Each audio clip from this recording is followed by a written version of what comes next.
So in a normal economy, we know that employment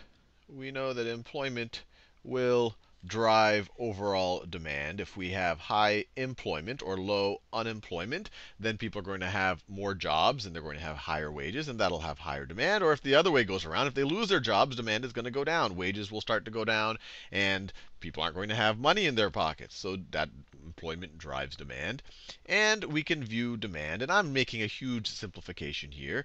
Demand will drive production, or maybe we could think of it as supply.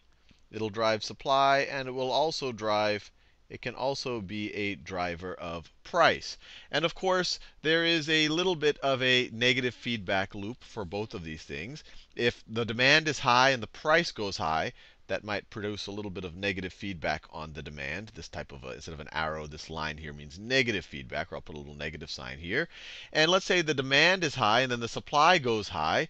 Well, that might also make the demand, well, actually, the supply going high would drive the price going down. So maybe I should draw a negative feedback like here. High supply would mean lower price. But that's not what I want to focus on in that video. And we could keep adding more lines here. But this is a roughly simple take on it. But the general idea is supply and price will then drive corporate profits, or just profits in general, even for an individual business owner. And then profits are going to drive employment. Now, let's imagine a scenario we are in a bad economy, maybe a depression-like economy.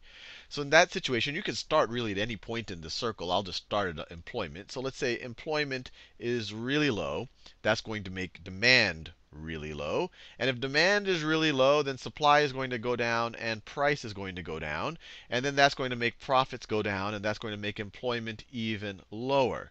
And so what we find ourselves in this kind of recessionary or depressionary environment, this would be called a deflationary spiral.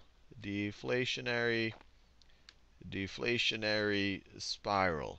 And it's a spiral because a bad economy is driving lower prices, which is in turn driving a bad economy. And to make matters worse, if this continues long enough, or if these price declines are severe enough, you could imagine people saying, look, I have this dollar in my pocket. I'm not going to spend this dollar because, one, I might lose my job at any moment. And I know that that dollar is becoming more powerful, that I can buy more every minute that I wait. So as the price goes down, so as all of the scary stuff happens, so the employment is going down, profits are going down, price is going down, this makes people not hoard goods and services the way, or at least hoard goods the way that they would do in an inflationary spiral, but it makes them hoard money. It makes them hoard money.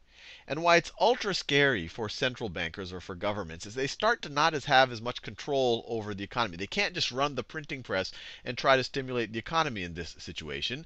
Because if they did, people are so conservative right now. You can imagine maybe depression is going on for years and years and years. And let's say that they take some type of a helicopter, and this isn't how you actually distribute money into the money supply, but it's just to show an extreme example. So they take a helicopter and they start dumping cash on people. They print cash and they start dumping it on people. So every man, woman, and child in the country gets a $10 bill.